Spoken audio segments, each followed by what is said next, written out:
Асқаттың жылап тұрып, қанаттан айырылып қалдық деген сөзін естіген қыз бір жағына ауып құлап бара жатқанын ғана біледі. Ар жағы есінде жоқ. Аяжан есін жиғанда айналасында адамдар толып тұр екен. Арасында ақ халатты дәрігерлер де жүр. Қыздың есін жиғанын көріп бәрі шу ете түскенде Аяжан алғашқыда өзіне не болғанын түсінбей қалғанымен, көпшіліктің ортасында тұрған Асқатты көргенде қанаттан айырылып қалдық деген сөзі құлағына қайта келгендей болып қайтадан талықсып кетті. Ауруханада есін жиған қыз сүйіктісінен айырылғанына сене алмай күні-түні жылаумен болды. Өмір сүргісі келмей, сүйіктісінің артынан да кеткісі келген кездері болғанымен, дәрігерлер күні-түні Аяжанды бақылауға алып, артынан бағумен болды. Жылай-жылай құр сүлдері қалған қызға арасында Асқат келіп, қасында отырып басу айтып кететін. Сондай кездерде Асқат Қанатқа не болғанын тәтпіштеп әңгімелеп берді. Сөйтсе Қанат демалыс алып үйіне келіп кету үшін жолшыбай көлікке отырып келе жатқанда мінген көліктері қарсы бағытқа шығып кетіп, қарсы келе жатқан көлікке соқтығысып, ірі көлік апатына ұшырап, өмірімен мәңгілікке қоштасқан екен.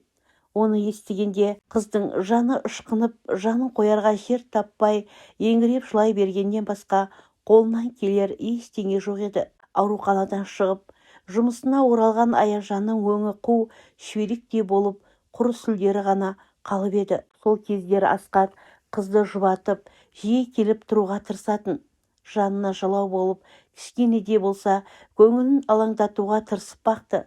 Бірақ сүйіктісінен мәңгілікке айырылған қызға енді өмірдің еш мәні жоқтай сезінуші еді. Асқат та қыздың жай-күйін сезініп, барынша көңілін аулауға тырысып бақты. Құр сүлдерін сүйретіп, тірі өлікке айналған Аяжанның көңілін қанша аулап бақса да, Асқат қызды жұбата алмай жүріп, өзі қалай ұнатып қалғанын сезбей де қалды. Бірақ Қанаттан басқа адамды ойламайтын Аяжанға көңілін білдіре алмай қиналып жүріп, ойын достарына айтып көріп еді. Олар қызды алып қашуға ақыл берді. Достарының бұл ақылы ұнап қалған Асқат қызды алып қашу үшін жоспар құрып, дайындыққа кірісіп кетті. Жұмыстан шығып келе жатқан Аяжанды достарының көлігімен үйге жеткізіп тастаймын деген желеумен көлікке мінгізген жігіт көліктің басын үйіне бұрып апарып тоқтағанда ғана не болғанын түсінген қыз қанша қарсыласса да үйге сүйрелеп кіргізген зіңгіттей жігіттермен шулап жүріп, басына жаулық салған әйелдерге әлі келмей, тағдырына мойын ұсынуға мәжбүр болды. Өйткені артынан қуып келер жанашыры да жоқ екенін жақсы білетін қыз ешкімге барып шағым айта алмайтынын түсінген еді. Сөйтіп, жұбайлық өмір басталып, қанатынан айырылып қалса да, сүйіктісінің досына жар болу маңдайына жазылғандай болғандай болып, басына салғанға көнуге мәжбүр еді. Асқаттың төсек тартып жатқан әкесі және анасымен жалғыз қарындасы бар екен. Әкесін ауру меңдеп төсекте жатқандықтан бұл шаңырақта үлкен той жасалмады. Тек кішігерім дастархан жайылып, үлкендердің батасын алған жастардың жұбайлық өмірі басталып та кетті. Асқаттың әкесі өте мейірімді жан болғанымен, анасы мен қарындасы Аяжанды жылы қабылдай қоймады. Аяжанның жанашыры жоқ екенін біліп алған Асқаттың анасы мен қарындасы жас келіндерін тұрса сопақ, отырса опақ қылып, құлша жұмсап, ұрсып зекіп отыратынын көріп отырған атасы ғана араша түсіп сыр-пыр болатын. Асқатта анасы мен қарындасына көп қарсы келе бермейтін, тек оңашада келіншегін жұбатып қойғаны болмаса, анасы мен қарындасына үндемеуші еді. Не болса да басына түскен қиыншылыққа төзіп үйренген қыз, енесі мен қайынсіңлісі қанша мұқатып, кекетіп сөйлесе де қарсы сөйлемей, үнсіз жүре беруге тырысатын болды. Таңертеңнен кешке дейін үйдің бітпес тірлігі, одан қалса ауру атасын баптап, тамағын беріп, жуындырып, көрпе төсегін ауыстырып, түннің бір уақытында төсегіне сүріне құлайтын қыз түнімен де дыбыссыз жылап шығушы еді. Сөйтіп жүріп, ішіне сәби бітіп, аяғы ауырлады. Келіндерінің аяғы ауырлап қиналып жүрген сезсе де, ене мен қайынсіңлісі тарапынан жылылық болмады. Тек атасы ғана аяп, жылы сөзін айтып, келінін жұбатып қоятын еді. Бірақ күннен күнге ауруы жеңіп әлсіреп жатқан атасының келініне жылы сөз айтқаннан басқа қолынан келері де жоқ еді. атасы күннен күнге әлсіреп бара жатты. Ал ішіне сәби біткен Аяжан күннен күнге іші үлкейіп, денесі ауырлай бастаса да, атасының бар жағдайын жасап, көңілін табуға тырысып бақты. Осы шаңырақтағы жалғыз жанашыры атасы үшін жанын беруге даяр Аяжан атасының сауығып кетуі үшін қолынан келген бар күтімін жасап бақты. Бірақ атасының жағдайы күннен күнге нашарлап, адамның емес Алланың қалауы болады дегендей беті бері қарар болмады. Өзінің бұл дүниенің адамы емес екенін түсінген қарт өмірімен қоштасар сәтінде келініне риза екенін айтып, ақ батасын беріп, ақыры дәм-тұзы таусылған күні өмірімен қош айтысып, о дүниеге аттанып кете барды. Қартты арулап жер қойнына тапсырған соң көп кешікпей Аяжан да өмірге алғашқы сәбиін әкелді. Бұның қорғаштап отырған атасы бар кезде аз теперіш көрмей жүрген Аяжанды атасы кеткен соң қорғайтын ешкімі болмай бұрынғы кездерінен қиын жағдайлар алдында күтіп тұрған еді. Кішкене болса да отағасынан ығысатын ене енді әй дейтін әже, қой дейтін қожа жоқ болғандықтан Асқатты Аяжанға қарсы қойып, баласына келінін сабатып қойып, қызығына қарап отыратын болды.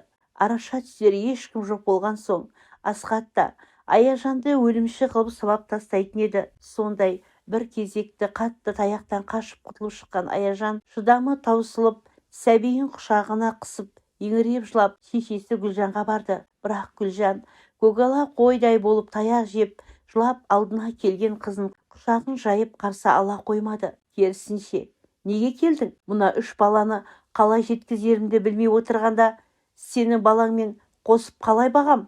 Деп өзіне тарпа бас салған шешені көргенде Аяжан бұл үйден өзіне өмір бойы жылылық болмайтынын түсініп келгеніне өкінді. Ал өгей әкесі болса, бұны көріп торсиып басқа бөлмеге кіріп жатып алғаны көргенде тіпті не істерін білмеді.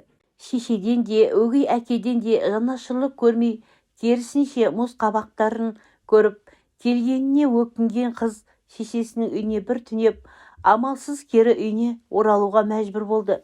Сәбиін көтеріп үйіне оралған қыз жолда келе жатып, енді өлсем сүйегім осы үйден шығатын болсын деп өзіне серт беріп, бәріне көнуге тас түйін дайын болып келе жатты.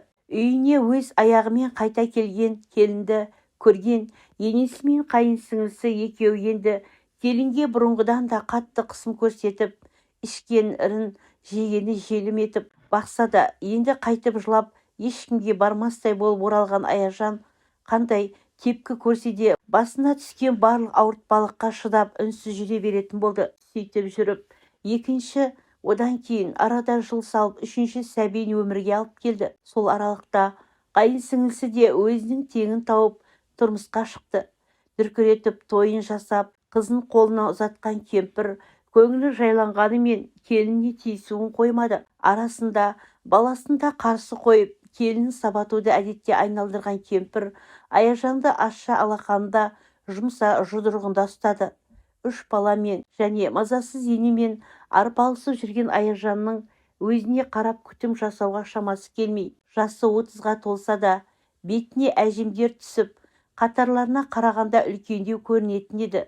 Келіншегінің жылдан жылға қартайып бара жатқанын көріп жүрген Асқат енді беті жылтыр, әйелдерге көзі түсіп, Аяжанның үстінен жүре бастады. Соның бәрін Аяжан сезсе де, Асқатқа деген сезімінің жоқтығынан ба әлде қатар тағдырына мойын ұсынғандықтан ба, тіпті қайдан келдің, қайдан кеттің деп күйеуіне ешқашан тергеп қызғанбайтын да еді. Қысқасы, бар мейірімін балапандарына арнап, солардың бақытты өмір үшін ғана өмір сүріп жүрген Аяжанға Асқаттың бар жоғы бәрібір еді. Соны жақсы білетін Асқат өзінің қызығымен жүріп, соңғы кездері үйге апталап қонбайтын да болды. Асқаттың үйге қонбай басқа біреумен әуелі болып жүрген сезген шешесі де баласына тоқтам жасай қоймады.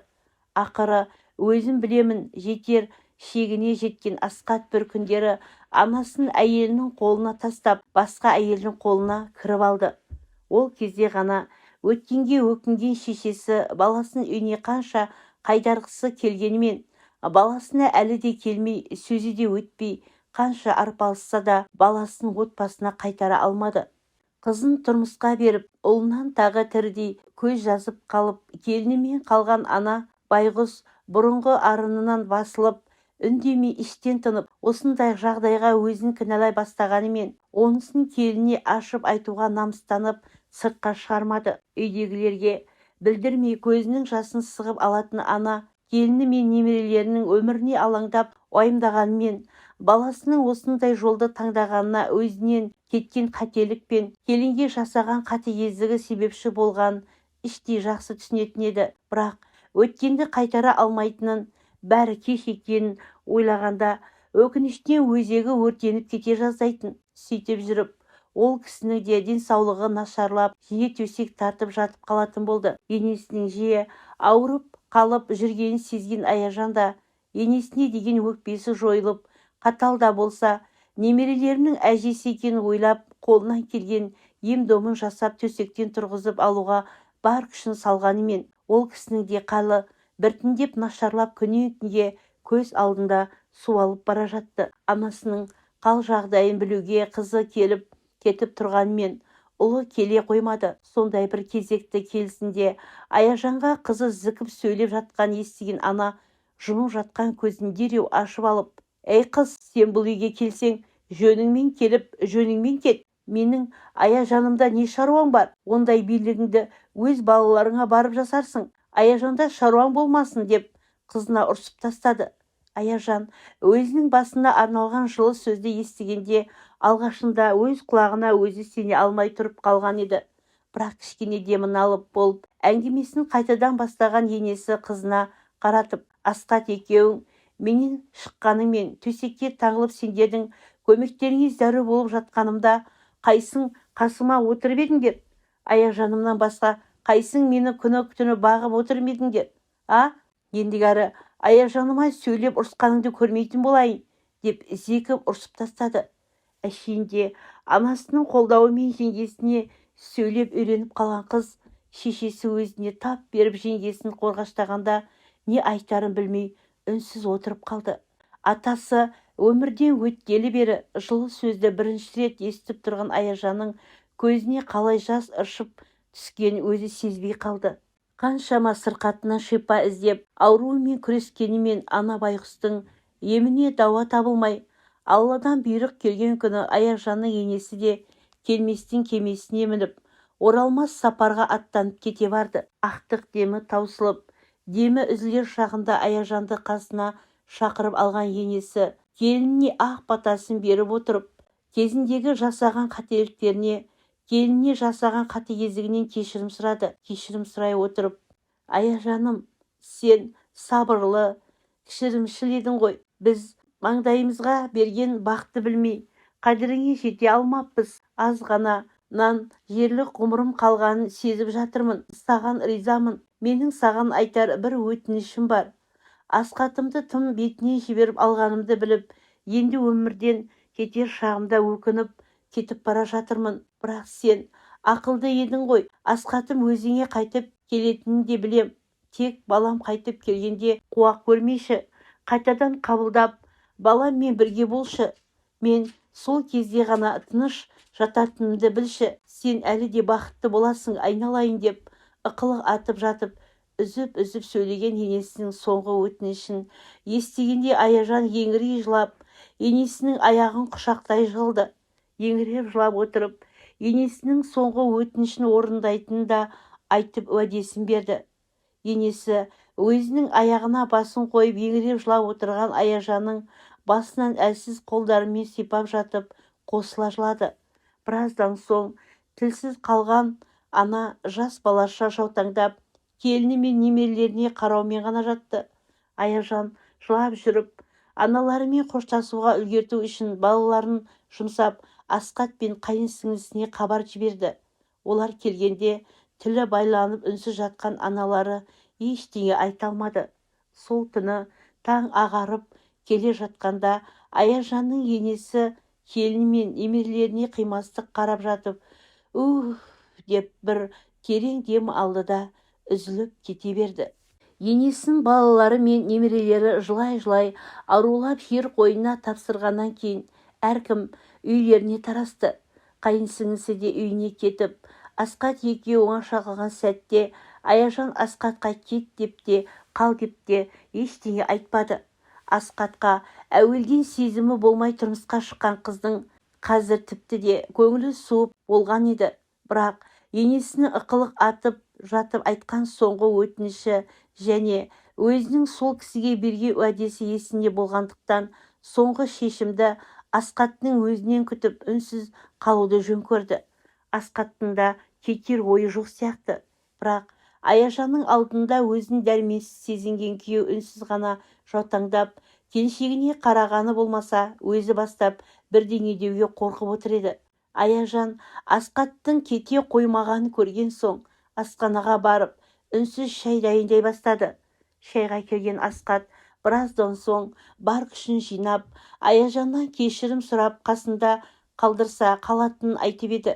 Аяжан енесінің соңғы аманатына қарсы шыға алмайтынын біліп, қалам десең, мен сені өз ата-анаңның үйіне қуа алмаймын. Кетем десең, ұстамаймын. Қалам десең, тағы қуа алмаймын. Не болса да өзің шеш дегеннен басқа ештеңе айтпады. Соны естіген Асқат тізерлей отырып, енді ешқашан ренжітпейтінін, өмір бойы аялап өтетінін айтып, Аяжанның аяғын құшақтап тұрып, жалбарынғандай болып еді. Алғашқыда өмірге келгелі мұндайды көрмеген Аяжан сасқалақтап қалса да дереу есін жиып, тұр орныңнан, мынаны ұлдарың көрсе не ойлайды? Сен әрқашанда ұлдарыңа үлгі болар асқар тау әкелері емеспісің? Енді мұндай қылығыңды көрсетпе ешкімге деп ұрысқандай қылып орнынан тұрғызды. Міне содан бері Асқат пен Аяжан бір шаңырақ астында ғұмырларын жалғастыруда. Аяжан Асқат үйге оралған соң араға жыл жарымдай уақыт салып, 3 жылдан соң егіз қызын өмірге әкелді. Қазір екеуі 3 ұл мен 2 егіз қыздың ата-анасы. Балалары ақылды болып, ер жетіп, қыздары сұлу да сабырлы болып бой жетті. 3 ұлда үйленіп, өз отбастарын құрды. Алдыңғы 2 ұлды жеке отау қылып бөлек шығарып, кенже ұлды қолдарына алып қалғандарымен 2 ұлда қолдары қалт етсе ата-аналарына жүгіреді. Келіндер де аналарының ақ сүтін емген адал жандар болып, ата-енесінің алдында иіліп қызметтерін жасап, алдарынан кесіп өтіп көрген емес. 2 егіз қыз әлі тұрмыс құра қойған жоқ. Олар үлкен қалада жоғарғы оқу орнында оқып жүр. 3 ағасы 2 қарындасын өз күштерімен оқытып жатыр. Қаншама қиындық көріп, соның бәріне төзіп, қиындықты жеңе білген Аяжан қазір асыл жар, аяулы ана, бақытты әже, бақыттың базарлы болып, базарың тарқамасын, аяулы жан, аружан. Соңы.